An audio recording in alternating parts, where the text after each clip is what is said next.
Hej, vi vil godt fortælle et juleeventyr. Nej, for det er stadig ikke et eventyr. Fint, en jule... Der er ikke nogen eventyrstræk i. En jule... Vi vil gerne fortælle en julehistorie om 2 drillenisser. Undercover-nisser faktisk. Historien er rigtig spændende. Så jeg synes, I skal se med. Kommer her. De 2 små nisser hed Emmy og Mar. De skulle ud på narrestreger. De havde nemlig tænkt sig at stjæle Stengård skoles juletræ.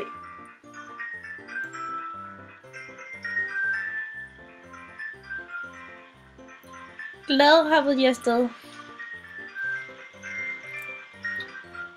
Som I nok ved, er det ikke alle mennesker, der kan se nisser. Men for en sikkerheds skyld forsøgte de alligevel at skjule sig for dem, der nu var.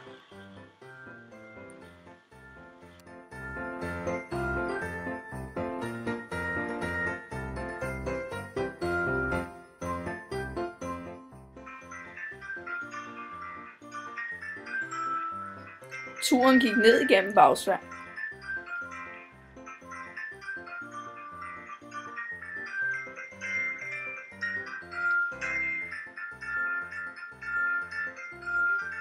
På vejen derned gik de 2 små nisser og diskuterede om, hvad mon skolebørnene ville sige, når de opdagede, at halvdelen af deres juletræ var væk.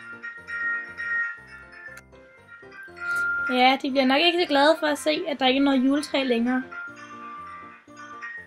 Men det tænker nisser jo ikke på. De skal bare have drillet løs i december måned. Og nu nærmer vi os jo juleaften. Nisserne har været ind ad porten. Og gemte sig bag et hegn. De måtte alligevel tjekke, om der var nogen, der kunne se dem.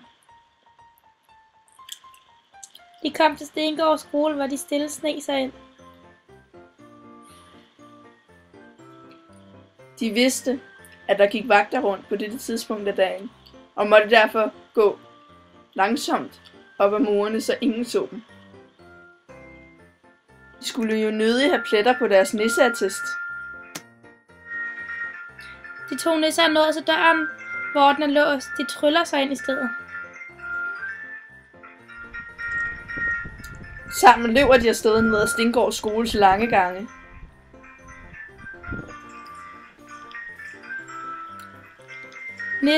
Nisserne finder straks saven frem og begynder at save i det lille juletræ. Emmy saver, mens Mar er klar til at gribe træet.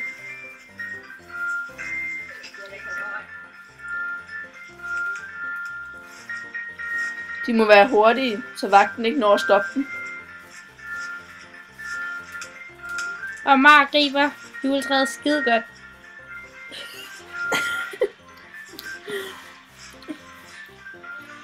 Tænk over, hvor sjovt det egentlig ville se ud, at der render et flyvende juletræ rundt.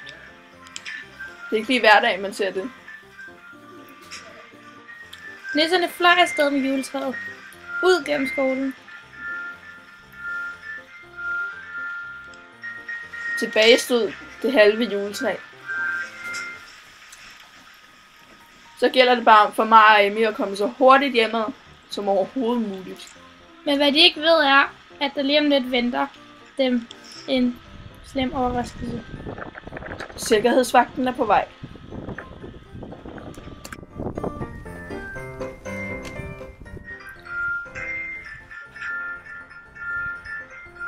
Sikkerhedsvagten ser rigtig buff ud, så de små nisser skynder sig væk.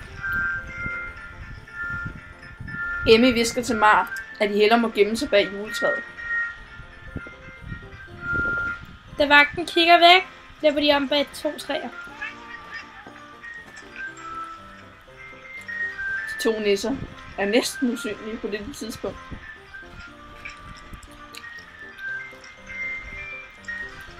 Sikkerhedsvagten går lidt frem og tilbage, fordi han kan mærke, at der er noget gære. Men de 2 nisser er gode til at gemme sig. Ja, det er jo ikke ligefrem let at se en nisse bag et træ på 10 cm. Da vagten kigger væk, skynder Emmy og Mar sig væk. Løb, siger Mar til Emmy. Og sammen spurgte de afsted med juletræet i hænderne.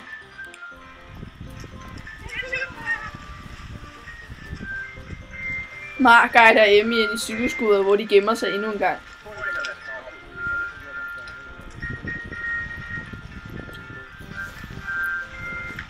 De styrter ud af Stengård skolens port. Og går hurtigt ned gennem Bagsværdsgader. Nu gælder det om at komme hjem til nissehytten.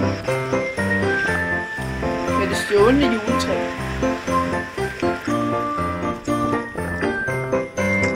Ja, det er ikke helt normale nisser, men undercover nisser.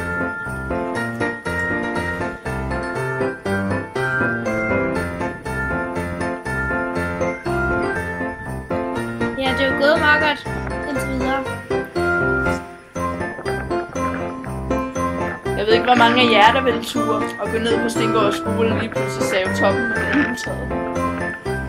Eller hvor mange, der vil synes, det var mærkeligt at se et flydende juletræ.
Ja, de to nisser kom jo hjem med et glad resultat, men trætte var de også.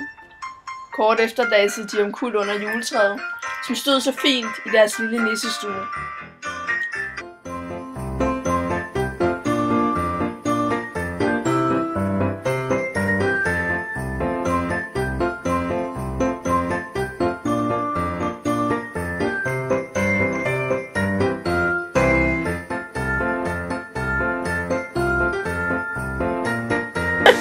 Ja, det var så vores lille julehistorie til jer.